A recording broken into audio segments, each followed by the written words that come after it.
C'est un séisme dont l'onde de choc est difficilement mesurable. Quelles répercussions aura la faillite de la banque Lehman Brothers sur la finance mondiale? Lehman n'est pas une banque de dépôt, elle finance ses activités par des prêts contractés auprès d'autres banques. Les marchés boursiers s'affolent et le gouvernement américain refuse de jouer les pompiers. Christelle Méral, Marc Savino. Tout est calme dans cette salle des marchés, pourtant rien ne va plus. À Paris, la bourse a chuté de 3,8% et jusqu'à moins 5% cet après-midi, une baisse très importante en une seule journée. C'est la conséquence de la faillite de la banque américaine Lehman Brothers.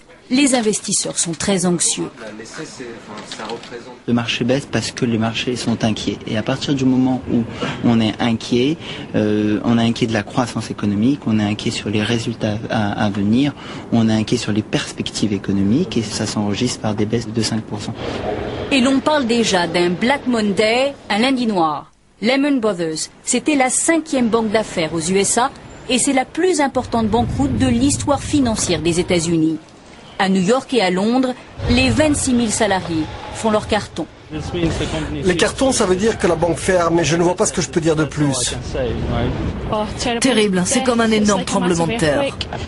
Lehman Brothers est la dernière victime en date de la crise des subprimes, ces fameux prêts à taux variables accordés à des ménages américains modestes.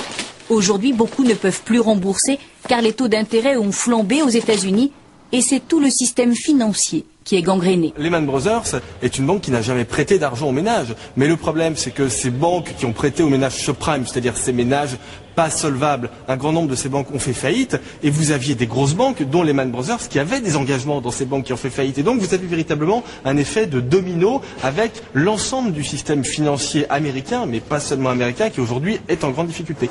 Ces dernières semaines, l'État est venu à la rescousse de plusieurs établissements en